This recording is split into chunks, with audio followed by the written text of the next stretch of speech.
মসজিদে নববীতে একদিন শুইয়া আছে মুসলমান, জোরে বলেন কোথায় শুইয়া আছে? মসজিদে নববীতে আল্লাহর পয়গম্বর রাহমাতুল লিল আলামিন শুইয়া আছে। ভাইরে অনেকক্ষণ পর আসরের পর নবী করিম সাল্লাল্লাহু আলাইহি ওয়াসাল্লাম নামাজ আদায় করলেন। ঘুম থেকে উঠা ওযু করে নামাজ আদায় কইরা জান্নাতুল বাকির দিকে চইলা গেলেন। জান্নাতুল বাকি মসজিদে নববীর কাছাকাছি জায়গায়, কথা বলেন ঠিক না বেঠিক? ওই জান্নাতুল বাকিতে একজন দুইজন নয়, হাজার হাজার সাহাবীদের কবর আছে, কথা বলেন ঠিক না? আল্লাহর পয়গম্বর নামাজ আদায় করার পর আল্লাহর পয়গম্বর জান্নাতুল বাকিতে চইলা গেলেন। মুসলমান ভাইরা, নবীজি কবরের পাশ দিয়ে যায়, সালাম দিয়ে দিয়ে নবী কবরের পাশ দিয়ে যাচ্ছেন। যাইতে যাইতে একটা কবরের পাশে গিয়া নবী আমার হাউমাউ করে কান্না শুরু করে দিলেন। সাহাবায়ে কেরাম নবীর দেখা দেখি কান্না শুরু করে দিল। সাহাবায়ে কেরাম কিছু বুঝতে পারলেন না, নবীর কান্না দেখে দেখে সাহাবীরাও কান্দে। অনেকক্ষণ পরে নবী আমার ডাক দিয়া বলে, ইয়া রাসূলুল্লাহ, আপনি এই কবরের পারে এমন করে কান্দেন কেন? নবী আমার কই, তোরা কান্দোস কেন? সাহাবীরা কই, হুজুর আপনি কাঁদতেছেন, দেখা দেখি কাঁদতেছি। কি বলে বলেন? দেখা দেখি কাঁদতেছি হুজুর, কারণ জানি না, কারণ আমরা জানতে চাই। নবী আমার ডাক দিয়ে বললেন, ও সাহাবীরা, আমি যা দেখি তোমরা তা দেখো না। সাহাবীরা রে, তোমরা জানো না এই কবরে একজন যুবক শুয়ে আছে। যুবকের কবরে দাও দাও করে দোজখের আগুন জ্বলতেছে। আগুনের ভিতরে যুবক দৌড়াচ্ছে, চিল্লাচ্ছে, আমার উম্মত কবরের মধ্যে আগুনে জ্বলে, আর আমি নবী কাঁদবো না, এটা তো হইতে পারে না। এ মুসলমান জবান খুলে বলেন, আমার নবী আপনারে আমারে ভালোবাসে কি বাসে না?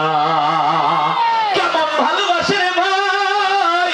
মা বাবা যেমন সন্তানকে ভালোবাসে, তার সে লক্ষ গুণ বেশি নবী উম্মতকে ভালোবাসে। জোরে বলেন সুবহানাল্লাহ। এই জন্য আমার নবী দুনিয়াতে আইসা উম্মতের জন্য কাঁদছে। জোরে কোন সুবহানাল্লাহ।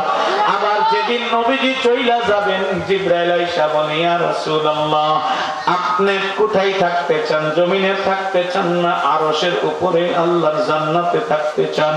নবী আমার কেঁদে কেঁদে বললেন, আমি আরশে থাকতে চাই না, আমি জমিনে থাকতে চাই। কই কেন কেন? কই আমার এমন কিছু পাগল উম্মত আসবে যারা আমাকে পাবে না, কিন্তু আমার কবর দেখার জন্য পাগল হয়ে যাবে। আহারে, আমি যদি আসমানে উইঠা যায়, আরশে চইড়া যায়, আমার উম্মত তো যাইতে পারবে না। আমি উম্মতের মায়ায় শুয়ে রইলাম জমিনে। চিল্লায়া বলেন না সুবহানাল্লাহ। এ মুসলমান আল্লাহর গোলাম, নবীর উম্মত কবরে আগুনের মধ্যে জ্বলে, নবী কাঁদবে না, এটা হইতে পারে না। সাহাবীদেরকে ডাক দিয়ে বলে, ও সাহাবীরা, তোমরা কি বলতে পারো এটা কার কবর? কোন সাহাবী বলতে পারে না। নবী আমার ডাক দিয়ে বলে, সাহাবীরা রে, আমি মুনাজাত করব, তোমরা আমিন আমিন বলবা। নবী আমার দুইটা হাত তুললেন আল্লাহর কাছে, ডাক দিয়ে বলে, মালিক, আমার উম্মত দুজকের আগুনে কবরে জ্বলে, আল্লাহ গো, আমার সহ্য হচ্ছে না, তুমি আমার উম্মতের কবরের আগুন নিভায়া দাও। নবী বারবার দোয়া করে, সাহাবীরা আমিন আমিন বলে। অনেকক্ষণ পরে আল্লাহ তাআলা জিবরাইলকে পাঠাই দিয়ে বলে, ওগো আমার হাবিব, জীবনে যত দোয়া করেছেন একটা দোয়াও আমি আপনার বিফলে দেই নাই, প্রত্যেকটা দোয়াই আমি কবুল করছি গো পয়গম্বর। কিন্তু আজকে আপনি যে দোয়া করতেছেন, এই দোয়া কবুল করব না, করব না, করব না। নবী গো, দোয়া করলে কোনো কাজ হবে না, আমি আল্লাহ জানাই দিলাম তোমার দোয়া আজকে কবুল করব না। জিবরাইলের মাধ্যমে এই কথাটা যাই না, আমার নবী বড় কষ্ট পেয়ে গেলেন, চোখে কান্না শুরু হয়ে গেল। নবী আমার ছোট্ট বাচ্চার মতো ফুপায়া ফুপায়া কান্দে। অনেকক্ষণ পর ডাক দিয়ে বলে, সাহাবীরা রে, যাও যাও, তোমরা মদিনার অলিতে গলিতে মানুষগুলোর খবর দাও, ওই মানুষগুলো যেন তাদের আত্মীয় স্বজন যারা জীবিত আছে মৃতদের কবরের পাশে দাঁড়ায়া যায়। মুসলমান ভাইরা রে, আমার আত্মীয় স্বজন যাদের জীবিত ছিল তারা সকলে আইসা কবরের পারে দাঁড়ায়া দাঁড়ায়া কবর জিয়ারত করতেছে, কিন্তু সেই কবরে আগুন জ্বলে রে ভাই, ওই কবরে কেউ আসলো না, কেউ আসলো না। নবী আমার আরো কান্না বেড়ে গেল। সাহাবীদেরকে বললেন, সাহাবীরা রে, যত আত্মীয় স্বজন মৃত মানুষের জীবিত ছিল তারা তো আত্মীয় স্বজনরা কবরের পাশে আসছে, কিন্তু আমি যেই কবরের পারে কাঁদি ওই কবরের পারের মানুষটার কাছে তো কোনো জীবিত মানুষ আসলো না। আর কি কোনো আত্মীয় স্বজন দুনিয়াতে নাই? সাহাবীরা রে, তোমরা কি বলতে পারো এটা কার কবর? কোন সাহাবী বলতে পারে না রে মুসলমান। পিছন দিন থেকে একজন সাহাবী ডাক দিয়ে বলে, ইয়া রাসূলুল্লাহ, আমার জানা আছে এটা আমাদের এলাকার এক যুবকের কবর। নবী আমার বলে, তখন বললেন না কেন? ডাক দিয়ে বলে, ইয়া রাসূলুল্লাহ, খেয়াল করি নাই, বুঝতে পারি নাই। নবী আমার ডাক দিয়ে বলেন, সাহাবী রে বলো, এই যুবকের কোন আত্মীয় স্বজন দুনিয়াতে জীবিত আছে নাকি? সাহাবী ডাক দিয়ে বলে, ইয়া রাসূলুল্লাহ, আমার জানা মতে তার কোনো আত্মীয় স্বজন নাই, তবে আমার জানা মতে তার একজন বৃদ্ধা মা আছে। নবী আমার বললেন, যাও যাও, তাড়াতাড়ি যাও, ওর মাকে গিয়া বলো নবী বলেছে সন্তানের কবরের পারে আইসা দাঁড়াইতে। নবীর খবর পাইয়া মহিলা হাঁটি হাঁটি পা পা করে লাঠির উপর ভর দিয়া দিয়া আস্তে আস্তে করে কবরের পাশে দাঁড়ায়া গেল। নবী আমার ডাক দিয়া বলে, মা, এই কবরে যে শুইয়া আছে বলো তিনি তোমার কি হয়? মহিলা ডাক দিয়ে বলে, ইয়া রাসূলুল্লাহ, এই কবরে যে লোকটা শুয়ে আছে ও আমার হলো সন্তান। নবী আমার ডাক দিয়ে বলে, মা, কবরে কিছু দেখতে পাচ্ছ? বলে, না না, কিছু দেখতে পাচ্ছে না। নবী আমার ডাক দিয়ে বলেন, মা, তুমি জানো না তোমার কবর, সন্তানের কবরে ধাউ ধাউ করে দোজখের আগুন জ্বলতেছে। মুসলমান এই কথাটা শোনার পর মা ডাক দিয়ে বলে, নবী গো, তাহলে আমার আল্লাহ তো উচিত বিচারটাই করছে। নবী আমার পেরেশান হয়ে গেলে, সন্তান কবরে জ্বলে মা বলে উচিত বিচার করছে, অথচ দুনিয়াতে মা সন্তানকে এত ভালোবাসে জীবনের চেয়ে বেশি। জোরে বলো ঠিক কিনা?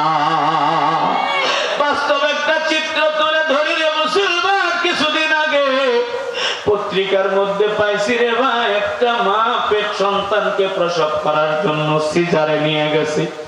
সিজারে ডাক্তাররা ডাক দিয়ে বলে, এই মাকে বাঁচাইলে সন্তান বাঁচানো যাবে না, আর সন্তানকে বাঁচাইলে মাকে বাঁচানো যাবে না।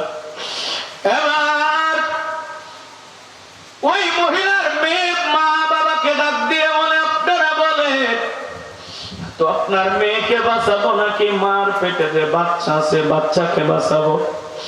মেয়ের মা বাবা বলে, আমাদের মেয়েকে বাঁচাও, সন্তান বাঁচানোর কোনো দরকার নাই। এবার চলে গেল ওই স্বামীর বাবা মার কাছে ডাক দিয়ে বলে, আপনাদের বৌমাকে বাঁচাবো নাকি তার পেটের বাচ্চাটাকে বাঁচাবো?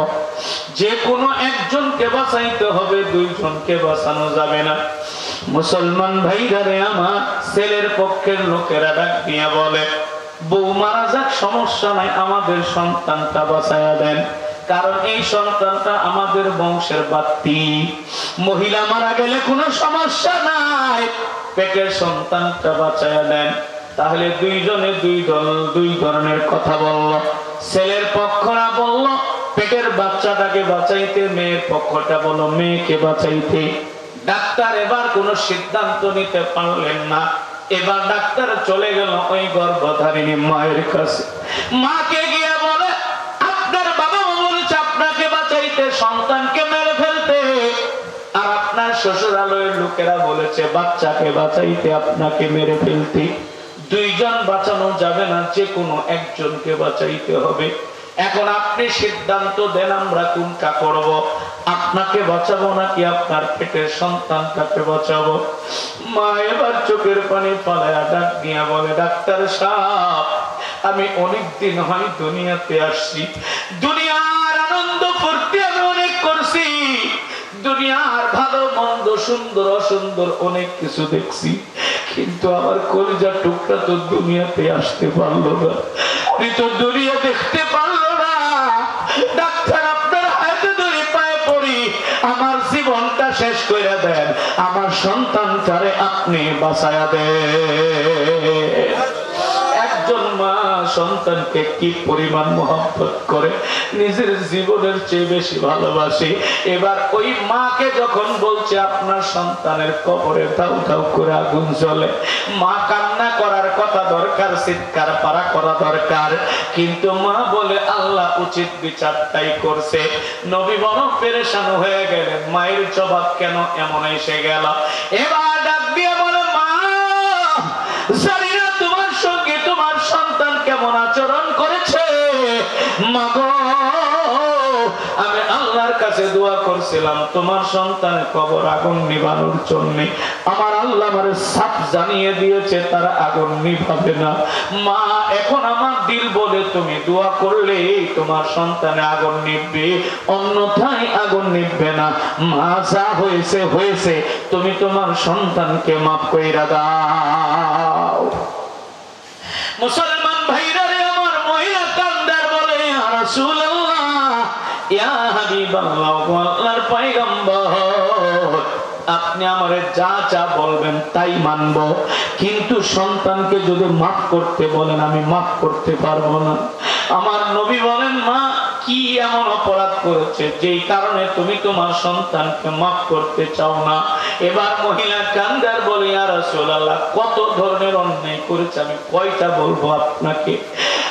আপনি জানেন না কত কষ্ট আমার দিছে, যার জন্য আমি তো বদদুয়া করছি আল্লাহ যেন তোর কবরটা আগুন দিয়ে ভরপুর কইরা দেয়।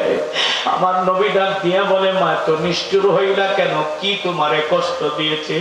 নবী বলার পর মহিলা বলে, কয়টা বলবো ও রাসূল? নবী আমার বলেন, দুই একটা আমারে শোনাও। ওই মহিলা চোখের পানি ফালায় কাঁদে আর বলে, ও পয়গম্বর, আপনাকে একটা ঘটনা শোনাই। নবী আমার বলে, বলো বলো মা, একটা ঘটনা কি তুমি শোনাও। ডাক দিয়ে বলে, নবী গো, আমার সন্তান যখন পেটের মধ্যে আসলো তার বাবা দুনিয়া থেকে চলে গেল। 10 মাস 10 দিনের পর আমার সন্তান প্রসব হয়ে গেল। বাবা দুনিয়াতে নাই, ঘরে তেমন খাবার দাবারও নাই। আমি আমার সন্তানটাকে নিয়ে মানুষের বাড়ি কাজ করে করে, মানুষের বাড়ি খাবার খাওয়ায়া খাওয়ায়া, মানুষের বাড়িতে থাইকা থাইকা আমি আমার সন্তানটাকে লালন পালন করে বড় করলাম। হুজুর, আমি তো শিক্ষিত বানাইলাম, বানানোর পর যৌবন বয়স যখন হয়ে গেল পয়গম্বর, আমি তাকে একটা সুন্দর দেখা নারীও বিবাহ করাইলাম। কিন্তু বিবাহ করানোর পর কিছুদিন পরে দেখে আমার প্রতি আগে যে ভালোবাসা, এই ভালোবাসা সন্তানের আর নাই। আমার চেয়ে তার বউয়ের প্রতি ভালোবাসা তার বেড়ে গেছে। ইয়া রাসূলুল্লাহ, ইয়া হাবিবাল্লাহ, অনেক সময় বউয়ের কথায় আমারে গালি দেয়, বাড়ির থেকে বের করে দেয়, কিন্তু আমি যাব কোথায়? যাওয়ার তো আমার কোনো জায়গা নাই। ইয়া রাসূলুল্লাহ, গালি টালি সই না, তারপরেও ছেলের বাসায় আমি কোনো মতে থাকি। আমার যে কয়টা খাবার দেয়, এই খাবার নিয়ে যা দেয় তা নিয়ে আমি সন্তুষ্ট। আমি আমার সন্তানের থেকে বাড়ি থেকে যাইতে চাই না। ও হুজুর, একদিন আমার সন্তান বাজারে চলে গেল, আমার বৌমা আর আমি বাড়িতে ছিলাম। বিকেল বেলা ঝড় তুফান শুরু হয়ে গেল, বৃষ্টি শুরু হয়ে গেল। আমি আমার বৌমাকে বললাম, বৌমা বৃষ্টি এসে গেছে, বাহিরে কাপড় চোপড় আছে, মা কাপড় চোপড় গুলো তুমি নিয়ে আসো। আমারে কই, এই বুড়ি আমারে অর্ডার দেশ কেন, তুই আনতে পারস না? এরকম কিছু বৌমা আছে না নাই? জোরে বলেন। শাশুড়ে তুই তুকারিতে কথা কয় আছে না নাই? জোরে বলেন। হুজুর, আমার বৌমা আমারে কয়, বুড়ি তুই যাইতে পারস না, খাইতে পারস, আনতে পারস না। আমি বললাম, মা আমি বৃদ্ধা মানুষ, আমি কেমনে যাব? আমি তো চাইতে পারবো না, আমার পক্ষে তো যাওয়া সম্ভব না। পিছল খায়া আমি পড়ে যেতে পারি, বৃষ্টির পানিতে রাস্তা তো পিছলা হয়ে গেছে, পিছল খায়া আমি পড়ে যেতে পারি, মা তুমি যাও, তুমি যাও। এবার আমারে কয় তুই গেলে যা, না গেলে না যা, ধ্বংস হয়ে যাক, আমারে আদেশ করতে পারবি না। তুই তুকারি এক কথা দুই কথা যখন হয়ে গেল, এরপরে সন্ধ্যা হয়ে গেল, আমি আমার ঘরে চলে গেলাম মনটা বেজার করে। ভিতরে চলে যায়, আমি মাগরিবের নামাজ পড়লাম। মাগরিবের নামাজ পড়ার পর দরজার সামনে কোরআন শরীফ খুলিয়া আমি কোরআন শরীফ তেলাওয়াত করা শুরু করে দিলাম। আল্লাহু আকবার। মা বলেন, ইয়া রাসূলুল্লাহ, আমি কোরআন শরীফটা সামনে নিয়ে আমি তেলাওয়াত করতে শুরু করলাম। দেখলাম সন্ধ্যার পর ছেলেটা বাড়িতে আসলো। বাড়িতে আসার পর ছেলের মা, ছেলের বউ তারে বিভিন্ন ভাষায় বুঝাইলো, বিভিন্ন দোষ আমার নামে বলল। বলতে বলতে বলতে বলতে কান্নাকাটি শুরু করে দিল। ছেলে আমার কথা শুনলো না, বউয়ের কথা শুই না, বউয়ের চোখে পানি দেখা আমার কাছে রাগ হয়ে দরজার সামনে চলে আসলো। আসার পর বলে, এই বুড়ি দরজা খুল, আমাদের কিছু সন্তান আছে। মায়ের বুড়ি কয় আছে না নাই? জোরে বলে, আরে এই বুড়ি দরজা খোল। এত তেল তোর কেমনে হয়ে গেল? আমার বউয়ের সঙ্গে ঝগড়া করস, গালি গালাজ করস, মারামারি করস। এই বুড়ি দরজা খুল। মারে বুড়ি বুড়ি করে যখন ডাকছে, মা বুঝতে পারছে সন্তান আজকে আমার একটা অঘটন ঘটে ফেলবে। মা দরজার খোলে না, কোরআন শরীফ তেলাওয়াত করতে বসে। ছেলেটা রাগ হয়ে যখন মা দরজা খোলে না, লাথি মারছে দরজার মধ্যে। দরজার দুইটা পাট থাকে, কথা বলেন ঠিক কিনা? লাথি মারার সাথে সাথে একটা পাট মায়ের কোরআন শরীফের মধ্যে লাইগা, রেহালের মধ্যে লাইগা কোরআন শরীফটা দূরে চলে গেছে। মা জবাব দেখি দি কোরআন শরীফটা দিয়ে বুকের মধ্যে জড়ায়া দইরা ডাক দিয়ে বলে, বাবা এই আল্লাহর কালাম তুই লাথি মেরে ফালায় দিলি রে বাবা। সেই কালামের অনেক দাম, সেই কালামের অনেক ওজন। এই কালাম হলো আল্লাহর কালাম। আল্লাহর কালাম রে তুই লাথি মেরে ফালায় দিলে আল্লাহ তো তোরে মাফ করবে না। আমি এই কথা বলার পর সন্তান রাগ হইয়া আরো আমার উপর রাগ হইয়া গেল। হুজুর গো রাগ হইয়া ওর পা দিয়া আমার বুকের মধ্যে ঠাস করে একটা লাথি মারলো।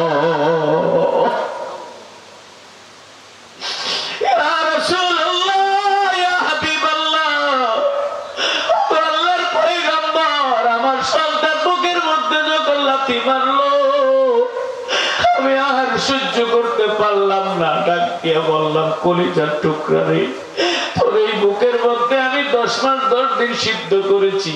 এই বুকের মধ্যে শীতের মধ্যে নিয়ে কত তোরে আমি আদর করছি, তুই আমার এই বুকটার মধ্যে লাথি মারলি। সন্তান বলে, বুড়িয়ে বেশি কথা বলবি না, আবার যদি কথা বলার জীবনের তোরে মেরে ফেলবো। এবার মা কোনো কিছু না পাইয়া দুইটা হাত মাওলার দরবারে তুললেন, চোখের পানি ফেলায় কান্দার বলে, মালিক আমার সন্তান আমার বুকে লাথি মারছে, আল্লাহ তোমার কুরানটারে ফেলা দিছে। মালিক রে, আমি কি তোমার কাছে বলবো? ভাষা নাই গো মালিক। তবে তোমার কাছে একটা ফরিয়াদ করি রে মালিক, আমার সন্তানের কবরটা তুমি আগুন দিয়া ভরপুর কইরা দিও। মায়ের কোন চোখের পানি ফেলা যখন দুইটা হাত তুলে দোয়া করছে, আমি আমার মায়ের কথা শুনি না, বুঝা ফেলাইছে। ডাক দিয়ে বলে, ও মা, আর তোমার কিছু বলা লাগবে না, আমি বুঝা ফেলাইছি। তোমার বদদুয়ার কারণে আল্লাহ রাব্বুল আলামিন মায়ের কবরটা তোমার সন্তানের কবরটা জাহান্নাম বানাইয়া দিছে। আমার মা জবাব দুঃখে কেঁদে কেঁদে বলার পর, নবীর আমার আর কোনো যেন ভাষা নাই। তবে আমার ডাক দিয়ে বলে, ও মা গো, তোমার আমি একটু অনুরোধ করি, মা তুমি সন্তানটারে মাফ কইরা দাও। বলে, ইয়া রাসূলুল্লাহ, আমি তারে মাফ করতে পারবো না, আমার পক্ষে এমন কুলাঙ্গার সন্তান মাফ করা সম্ভব না। আমি আমার ডাক দিয়ে বলে, মা তুমি যদি মাফ না করো তোমার সন্তানের কবরে আগুন নিভবে না। মা বলে, লিখতে লিবুক না নিবনে না নিবুক আমার কোনো আপত্তি নাই, কিন্তু আমি দোয়া করতে পারবো না, মাফ করতে পারবো না। আমার নবী এবার দুইটা হাত আল্লাহর দরবারে তুললেন, মালিক এখন আমি ওই মা ওই সন্তানের কবর আগুন নিভানোর জন্য দোয়া করছি না, মালিক রে তোমার কাছে একটা ফরিয়াদ, তুমি তো ওই সন্তানকে মাফ করবা না। আল্লাহ গো তোমার কাছে একটা ফরিয়াদ, মায়ের দুইটা অন্তরের চক্ষু খুইলা দাও, মা যেন অন্তরের দুইটা চক্ষু দিয়া ওই সন্তানের কবরের অবস্থাটা দেখতে পারে। আল্লাহ রাব্বুল আলামিনের হাবিব দোয়া করার পর নবীর দোয়া কবুল হয়ে গেল। আল্লাহর পয়গম্বর দোয়া করার পর মা কবরের দিকে তাকায় দেখে কবরের ভিতরে সন্তান আগুনে ধাউ ধাউ করে জ্বলতেছে। মা মা কইরা যখন চিৎকার মারছে, মা আওয়াজটা মায়ের কানের মধ্যে আসছে। মা দৃশ্য দেখা মা ডাক দিয়েছে, এই আওয়াজটা কানে আসার পর মা ঠাস করে পয়না বেহুশ হয়ে গেছে। নবী আমার বললেন, সাহাবীরা রে তাড়াতাড়ি করে মাকে হুশ করো। সাহাবীরা পানি ঢাইলা মাকে হুশ করলেন। হুশ করার পর নবীকে ডাক দিয়ে বলেন, ও মা তুমি এমন করে হলে কেন, বেহুশ হয়ে গেলে কেন, চিৎকার মারলে কেন? এবার মহিলা ডাক দিয়ে বলে, ইয়া রাসূলুল্লাহ আগে তো আপনি বলেছিলেন আমার সন্তান আগুনের মধ্যে জ্বলতেছে। নবী গো আমি নিজের চোখে দেখলাম আমার সন্তান কবরের আগুনে জ্বলতেছে। ও নবী আপনি বলেন সন্তানের কবরে আগুনে পোড়ার দৃশ্য দেখা কোন মা কি ঠিক থাকতে পারে? নবী গো আমার সন্তানের আগুনে পোড়া দেখা পোড়া দেখা আমি মা সহ্য করতে পারি নাই। আমার সন্তান মা মা বলে আগুনের থেকে আমারে যখন ডাক দিছে, মা মা আওয়াজ যখন আমার কানে আসছে গো পয়গম্বর, আমি আর সহ্য করতে পারি নাই, আমি মা বেহুশ হয়ে পইরা গেছি। এ মুসলমান আল্লাহর গোলাম, এবার আল্লাহর পয়গম্বর কান্দার বলে, মা গো তুমি তোমার সন্তানকে এই মুহূর্তে মাফ কইরা দাও, তাহলে তোমার সন্তানের আগুনটা আল্লাহ নিভায়া দেবে। মহিলা ডাক দিয়ে বলে, ইয়া রাসূলুল্লাহ যেই সন্তানকে বুকের মধ্যে 10 মাস 10 দিন কষ্ট করে নবী গো আমি লালন পালন করেছি, পালিত করেছি, নবী গো তার জন্য জীবনটারে বিলীন করে দিয়েছি, ওই সন্তান কবরে আগুনে জ্বলবে আমি মা আর দেখতে চাই না। নবী গো এই মুহূর্তে আমি আমার মাকে, আমি আমার সন্তানকে মাফ কইরা দিলাম। সুবহানাল্লাহ বলেন। যখন মা সন্তানকে মাফ করে দিয়েছে, নবী আমার তাকায় দেখে, রে ভাই ওই কবরের আগুন নাই, ওই কবরটাকে আল্লাহ ফুলের বাগান বানায় দিছে।